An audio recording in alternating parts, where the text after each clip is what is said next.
Don TV நேயர்கள் அனைவருக்கும் இனிய காலை வணக்கம். மீண்டும் ஒரு கதைவழி அறமொழியின் ஊடாக உங்களை சந்திப்பதில் மகிழ்ச்சி அடைகின்றேன்.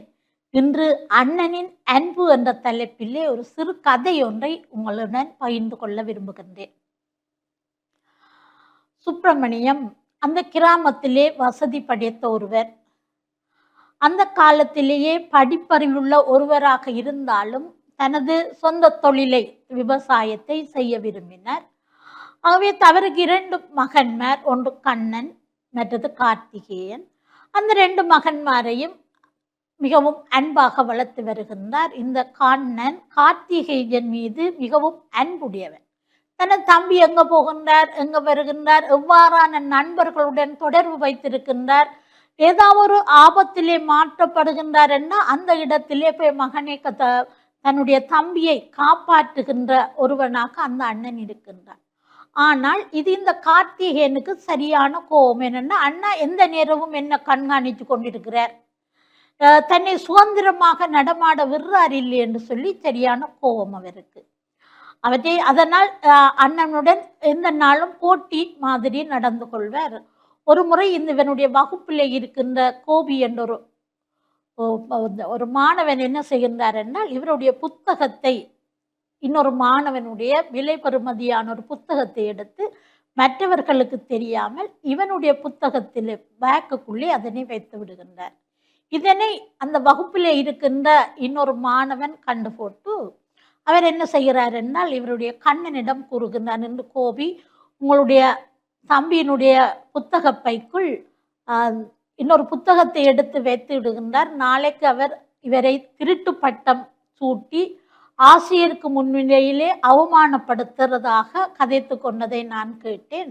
ஆகவே நீங்கள் அவருடைய பேக்கை பார்த்து அந்த புத்தகத்தை எடுத்து உரியவரிடம் ஒப்படையுங்கள் என்று சொன்னார். இவன் கண்ணன் என்ன செய்கின்றார்னா, தம்பியாருடைய பேக்கை பார்க்கின்றார். அதுக்குள்ளே இன்னொரு புது புத்தகம், விலை கூடின புத்தகம். அதை எடுத்துக்கொண்டு யாருடைய புத்தகமோ அவர் வீட்டுக்கு கொண்டு போய் கொடுத்துட்டு வருகின்றார். அடுத்த நாள் காலையில் இந்த கோபிவல்லு பதட்டத்தோட வகுப்பறையில் நிற்கின்றார். என்னென்றால், இன்றைக்கு இவருக்கு பேச்சு விழப்போகுது, இவர் இன்றைக்கு எல்லோராலும் அவமானத்துக்கு உட்பட போகிறாருன்னு. ஆனால் நீண்ட நேரமாகியும் அந்த வகுப்பு ஆசிரியர் அதை பற்றி கதைக்காததுனால அவர் கோபத்துக்குள்ள, அவரோட டென்ஷன், அவருக்கு ஒரு படத்தோடு நிற்கின்றது.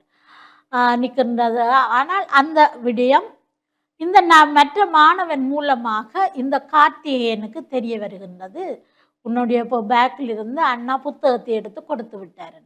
தன்னுடைய நண்பன் தனக்கு செய்த துரோகத்தை மறந்து அங்கே வீட்டை போய் அண்ணாவோட சண்டை பிடிக்கிறார். எந்த புத்தக பேக்குக்குள்ள எனக்கு தெரியாமல் எப்படி நீங்க கை வைப்பீர்கள். ஆகவே அதை கேட்டுவிட்டு சிரித்து கொண்டு அந்த இடத்தை விட்டு அண்ணன் நகர்ந்து விடுகின்றார். அடுத்த நாள் மாலை பாடசாலை விடுமுறை. ஆகவே தந்தையார் இருவரையும் கடற்கரைக்கு வருமாறு கூப்பிடுகின்றார். கண்ணன் தனக்கு இதோ பரீட்சை இருப்பதனால் தான் படிக்க வேண்டும் என்று மறத்துவிட இந்த கார்த்திகேயனை கூட்டிக் கொண்டு போகின்றார். கடற்கரையிலே மகனும் தகப்பனுமாக வீட்டிருக்கின்றார்கள். அப்போ அந்த கடற்கரையில் அந்த அலைகளை அடிக்கோ கரைக்கு வந்து போட்டு ஓடுகின்ற அந்த நண்டை பார்த்து இவன் சந்தோஷப்படுகின்றான். அந்த நண்டு நடந்து கொண்டு வர்ற அடையாளங்களை பார்த்து அழகாக இருக்கின்றது. கொஞ்ச நேரத்தில் அதை அலி அடித்து கொண்டு போகின்றது. பார்த்து போட்டு ஐயோ பாவம், இந்த நண்டினுடைய அடையாளங்களை இந்த அலி அழைத்து விட்டது என்று கவலைப்படுகின்றார். அப்பொழுது அங்கே விளையாடி கொண்டு கொஞ்சம் சிறுவர்கள் அந்த நண்டு பிடிக்க ஓடித்திருந்தார்கள். அது இந்த நண்டு போன அந்த அடையாளத்தை இந்த சிறுவர்கள் பிடிப்பதற்காக ஓடி வர இந்த அலை வந்து அழித்து விட்டது. ஆகவே அதை போன அந்த புட்டுக்குள்ளேயும் வெளியிலே புட்டின் அடையாளமும் தெரியவில்லை. இந்த சிறுவர்கள் திரும்பி சென்று விடுகிறார்கள். இதை பார்த்த அந்த கார்த்திகேயன் தந்தையிடம் கேட்கின்றார், அப்பா, இந்த நண்டினுடைய அடையாளங்களை, அந்த காலினுடைய அடையாளங்களை இந்த கடல் அலைகள் அழித்து விட்டன. ஆனால் எனக்கு அது கவலையாக இருக்கிறது. என்னென்னா, அழகாக இருந்த அந்த கால் அடையாளங்கள் அழிந்து விட்டது என்று சொல்கின்றார். தந்தை சிரித்து கொண்டிருக்கும் போது அந்த சிறுவர்கள் இங்கே ஏன் வந்தார்கள் என்று தந்தை கேட்கிறார்.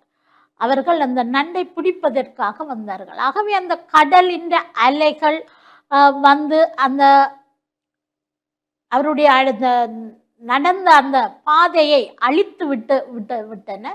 அவை அந்த அடையாளத்தை அழித்து விடாவிட்டால் என்ன நடந்திருக்கும் என்று சொல்லி கேட்டார். அந்த நண்டை பிடித்திருப்பார்கள். அப்ப நண்டை பிடிப்பது சரியான்னு கேட்கிறார். இல்லை, அந்த நண்டு அது சுயாதீனமாக இயங்க வேணும், அது பிழையானது என்று சொல்லி அவர் ஏற்றுக்கொள்கின்றார். இதே அப்ப சிரித்து போட்டு சொல்கின்றார், இதே போலதான் உன்னுடைய அண்ணாவும் உனக்கு எந்த ஒரு பிரச்சனையும் இல்லாமல் பாதுகாக்க வேண்டும் என்பதற்காக வேண்டித்தான் உன்னை அவர் பின்தொடர்கின்றார். நீ எங்கே போகின்றாய் என்பதை எல்லாம் அவதானித்துக் கொண்டிருக்கிறார் அந்த அண்ணா. அந்த அண்ணாவினுடைய அவதானம் உன்னை மற்றவர்களிடமிருந்து பாதுகாக்கின்றது, உன்னைய தவறான பாதையிலே செல்லாமல் உனக்கு வழிகாட்டுகின்றது என்று சொல்றார். அதன் பிறகுதான் அந்த தமையன் தனக்காக வேண்டி எவ்வளவு தூரம் தன்னில் அன்பு வைத்திருக்கின்றார் என்பதை இந்த கார்த்திகேயன் உணர்ந்து கொள்கின்றான். ஆகவே அவர்கள் இருவரும் வீட்டுக்கு போகின்றார்கள். போகும்பொழுது ஓடிப்போய் அண்ணாவை அணைத்துக் கொள்கின்றார்.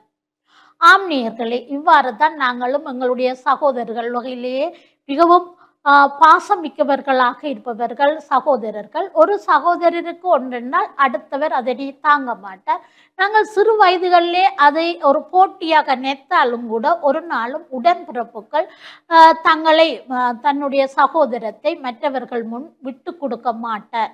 ஆகவே அவர்களுடைய அன்புதான் என்றும் நிலையானதாக இருக்கின்றது இந்த சகோதர பாசம். அதே போல்தான் இந்த கண்ணனும் கார்த்திகேயன் தன்னுடைய தப்பை உணர்ந்து அண்ணனுடைய அன்பை புரிந்து கொள்கின்றார்.